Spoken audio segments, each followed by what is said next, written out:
Channel.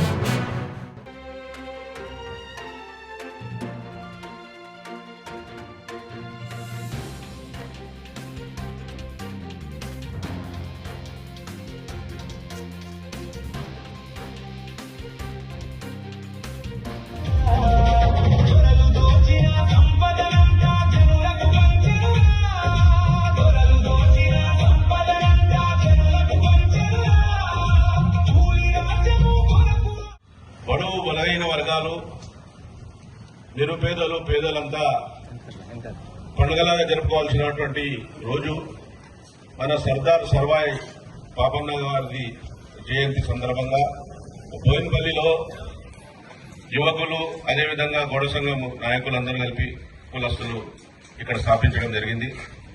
చాలా సంతోషకర విషయం. మరీ ముఖ్యంగా 17వ శతాబ్దంలో ప్రజా రాజ్యం కోసం కాకుండా నిరుపేదల కోసము, పేద ప్రజల కోసము, బడుగు బలహీన వర్గాల కోసము పోరాడినటువంటి తెలంగాణ వీరుడు, ధీరుడు సర్దార్ సర్వాయి పాపన్న గారు.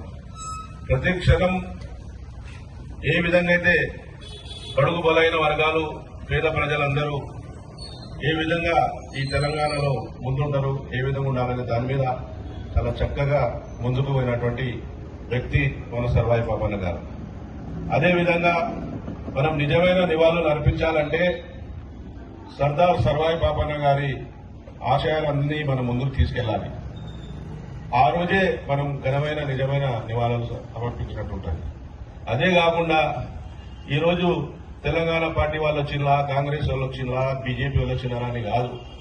మీరిక్కడ ఉండి మేము యువకులను ఎంతమందిని తయారు చేద్దాం, సర్వాయి పాపన్న గారి అడుగుజాడలను ఎంతమంది నడిపిద్దాం యువతను. నిజంగా వారి పాఠ్య పుస్తకాలు అందించండి. నెక్స్ట్ టైం చాలు ఇవ్వకండి మాకు.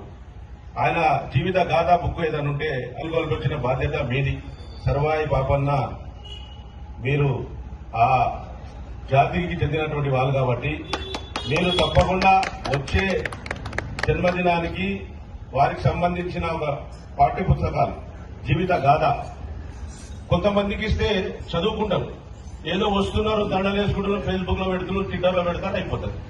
అక్కడ ఎంతమంది చూసి నాడికే సంతోషపడతారు, అది అయిపోతుంది. అది కాదు, నెక్స్ట్ టైం చాలా ఖచ్చితంగా చెప్తా ఉన్నా మన అందరికీ యువతకు ఆయన జీవిత గాథ ఒక చిన్నగా 10, 20, 30 పేజీలు అటువంటి ఉంటే అది చదువుకొని ఆయన స్ఫూర్తితోటి ఆయన ఆశయాలను సాగించడానికి మంచి ఛాన్స్ ఉంటుందని చెప్తూ ఈ రోజు ఇక్కడ ఈ గౌడ కులస్తులు కాదు, బడుగు బలైన వర్గాలందరికీ పండుగ రోజు. అదేవిధంగా వీళ్ళ కులానికి సంబంధించిన ల్యాండ్ విషయంలో పర్మిషన్ జాప్యం అవుతా ఉంది. తప్పకుండా రేపటి నుండి దాని మీదే పడతాను. ప్రతి సంవత్సరం చెప్తున్నాము, అది ఎటో వెళ్ళిపోతా ఉంది.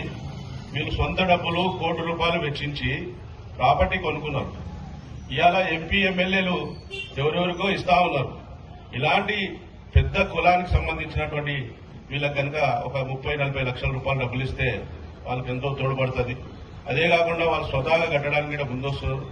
దానికోసం నేను ఎన్నో చెప్పినా నా వంతు కూడా సహాయం ఉంటుందని. తప్పకుండా రేపటి నుండి మా అన్నకు శ్రీనివాస్ రెడ్డి అన్నకు బాధ్యత చెప్తున్నా. వీళ్ళకి సంబంధించిన డ్రైనేజ్ లైన్ కానీ, రోడ్డు కానీ, వీళ్ళకి పర్మిషన్ ఏ విధంగా వస్తుందనే దాని మీద తప్పకుండా రేపటి నుండి మన బాధ్యత తీసుకుంటాడు. మీరెవరు రావాల్సిన పని లేదు, మీ పనులు చూసుకోండి. దాని విషయం బాధ్యత అంతా మేము తీసుకుంటామని చెప్తూ ఇక్కడ పిలిచి సర్వాయి పాపన్న గారి జన్మదినాన మమ్మల్ని సత్కరించి మా యాదయ్య గారు ఇచ్చినటువంటి స్వీట్ ఇచ్చినందుకు వారికి ప్రత్యేకంగా ధన్యవాదాలు చెప్తూ